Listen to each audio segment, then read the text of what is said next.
Dear Max FM. Dear Max FM with DJ Chili.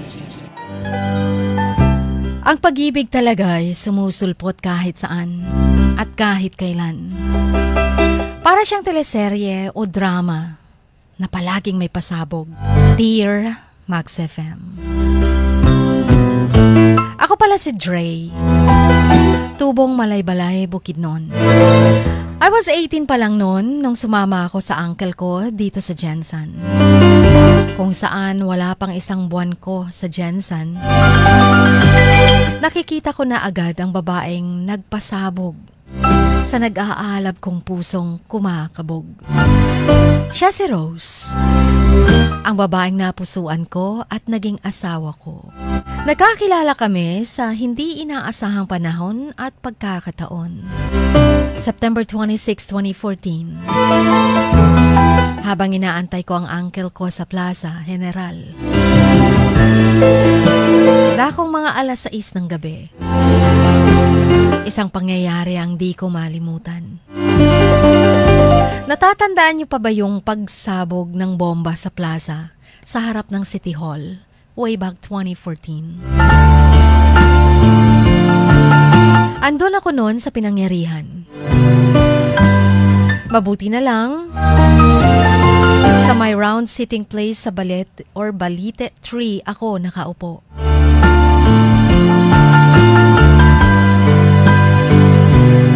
Sobra akong nagulat sa malakas na pagsabog.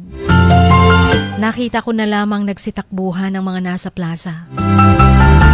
Karamihan pa doon mga estudyante ng GFI, base sa uniform nila.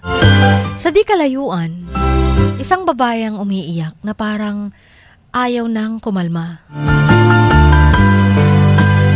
Nilapitan ko siya at tinahagod ko ang likod niya until sa kumalma siya. Inatake na pala siya ng nervous breakdown dahil sa takot sanhi ng pagsabog. Inalalayan ko siya at nag-insist akong ihatid siya sa boarding house niya. Pero nagpaalam naman ako kay uncle. Tinext ko siya na may pupuntahan ako saglit. Matapos ko siyang hinatid, inassist naman agad siya ng mga boardmates niya at bumalik ulit ako sa plaza dahil andun na si uncle para sunduin ako. Wala na akong balita sa babaeng yun matapos ang pangyayari. Until noong December 27, 2014. Pumunta ako sa Oval Plaza dahil Paskuhan sa Jensen. Para din maglaro ako ng perya. Nagulat ako nung lumapit sa akin ang pamilyar na mukha. Nagpakilala siya sa akin. At saka ko naaalala na siya pala yung babaeng tinulungan ko 3 months ago sa plaza. Rose raw ang pangalan niya. Saglit lang naman ang pag-uusap namin dahil niyaya na siya ng mga friends niya. Kinuha ko ang number niya at binigay din naman niya. Simula nun, maya't maya ang palitan namin ng mensahe sa text.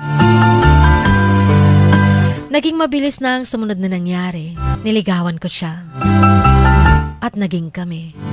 After 3 years naming mag-on, nagpakasal kami sa Davao. Sa lugar nila. Kagaya sa ibang mag-asawa, di talaga maiiwasan ang magkatampuhan at mag-away. Pero ang aming away, nawawala agad.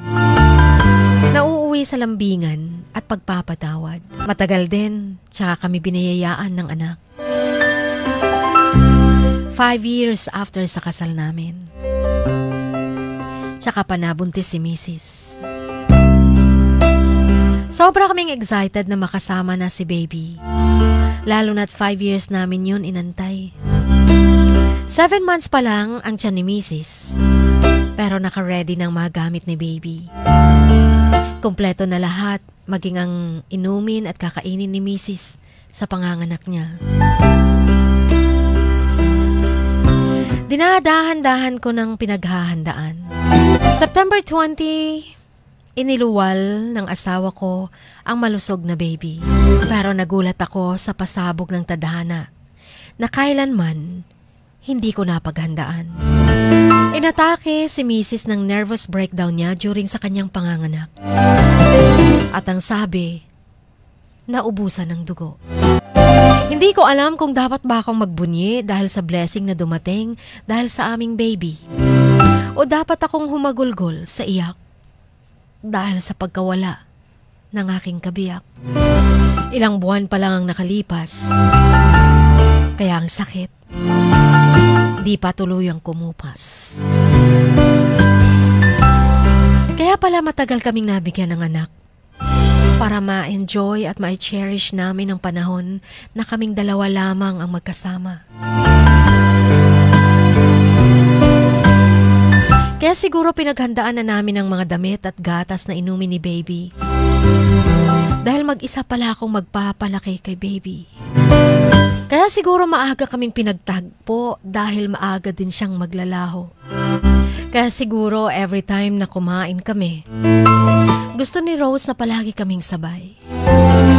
Dahil darating ang panahon na ito, nakakain na ako na hindi siya sabay.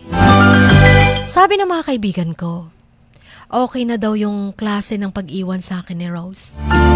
Kaysa iniwan niya ako dahil may ibang mahal na siya. Para sa akin, hindi nga ako niloko ni Rose. Pero ang issue at result, pareho pa din. Iniwan ako at nasaktan ako. Sa pagkamatay ni Rose, parang nagkaroon ako ng anxiety. Natatakot na akong baka sa isang iglap, susunduin na ako ng nasa ulap. Natatakot na baka bigla akong mamatay. Natatakot akong iwan ng mga mahal ko sa buhay.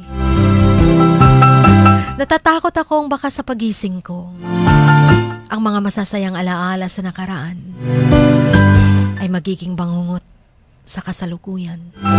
Natatakot ako sa dalang hatid na pasabog ni kamatayan. Naligtas nga si Rose sa pagsabog ng bomba sa plaza. Pero di naman siya nakaligtas sa pasabog ng tadhana. Bago ko pa tapusin ang aking kwento, gusto kong sabihin sa lahat ng nakikinig na always be happy. At itrato mo ang bawat segundo at minuto ng buhay nyo na last day mo na sa mundo. Piliin palagi ang maging masaya at mabuti. Walang bayad, pero may sukli. Hanggang dito na lamang. And please play my requested songs. Halik sa hangin, isa pang araw, at sa kabilang buhay. Ang inyong kamaks, Trey.